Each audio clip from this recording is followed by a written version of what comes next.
students, today we will study our chapter number 4 for class 8 for subject social science. Chapter's name is Natural Resource, Minerals and Power Resource. अब जो प्राकृतिक संसाधन है उसमें हम खनिज और ऊर्जा संसाधन के कैटेगरी के बारे में पढ़ेंगे. Minerals. Geologists define minerals as a naturally occurring substance while a definable internal structure. जो खनिज पदार्थ है वो भूवैज्ञानिक खनिज को एक निश्चित आंतरिक के साथ अंतर के साथ प्राकृतिक रूप से पाए जाने वाले पदार्थ के रूप में परिभाषित करते हैं. Minerals are found in different form in nature ranging from the hardest diamond to the softest type. प्रकृति के जो विभिन्न रूप में खनिज पाया जाता है जिनमें सबसे कठोर हीरे से लेकर सबसे नरम तलाक टैग तक शामिल है. अब particular minerals that will be formed from a particular combination of element relies upon the chemical and physical conditions under which the material form. एक विशेष खनिज जो होता है खनिज तत्व जो है वो तत्वों के एक विशेष संयोजन से बना होता है. एक रासायनिक और भौतिक परिस्थितियों पर निर्भर करता है जिसके तहत सामग्री बनती है या सामान जो है मिनरल जो है वो बनता है.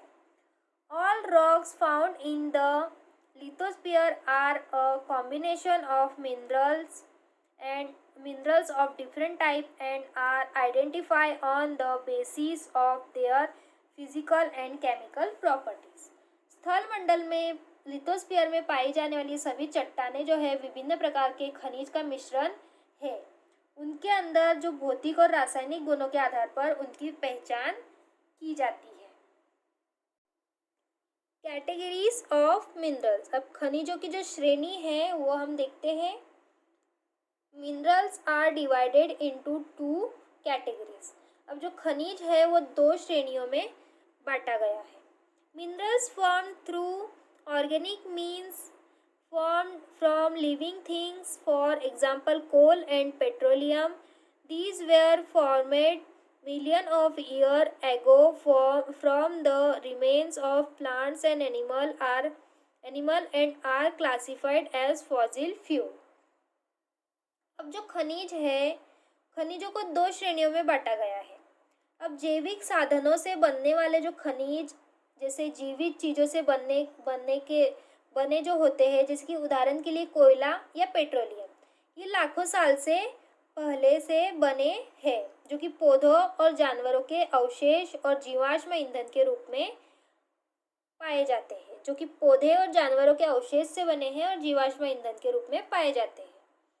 Minerals that are inorganic in nature formed from non-living things. These are further divided into 2 categories: metallic, iron, copper, gold and silver, and non-metallic, maize, gypsum and limestone. अब जो खनिज है वो प्रकृति में अकार्बनिक जो होते हैं वो निर्जीव चीज़ों से बने होते हैं. इन्हें 2 भागों में बांटा गया है, धातु और अधातु. तो जो धातु होते हैं वो होते हैं आयरन, तांबा, सोना, लोहा, चांदी. और जो नॉन मेटेलिक होते हैं अधातु होते हैं वो होते हैं अभ्रक, जिप्सम, उसके बाद लाइमस्टोन, चूना पत्थर आदि. Minerals are generally found in ores. Only those ores are mined which have a high mineral content and are economically profitable. अब आमतौर पर जो अयस्क होते हैं वो केवल उन अयस्कों का खनन किया जाता है जिनमें उच्च खनिज सामग्री होती है और आर्थिक रूप से लाभदायक होते हैं. Most of the minerals are found deep beneath of surface while some are found near the surface. अब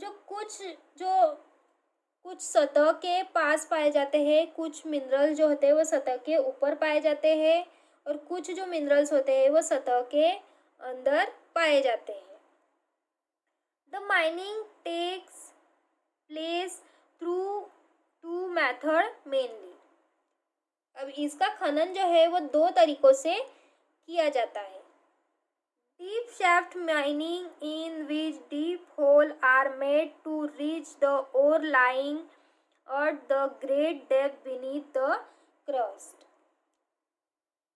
अब जो डीप शिफ्ट माइनिंग जो होती है जिसमें क्रस्ट के बीच में बड़ी गहराई से जो पड़े हुए अयस्क तक पहुंचने के लिए गहरे छेद किए जाते हैं. Open cast mining in which large pits are dug and excavate the ore lying at shallow depth beneath the surface of the earth. अब जो ओपन कास्ट खनन जो होता है जिसमें पृथ्वी की सतह के नीचे उथली गहराई पर पड़े अयस्क की खुदाई के लिए बड़े गड्ढे के रूप में खोदा जाता है.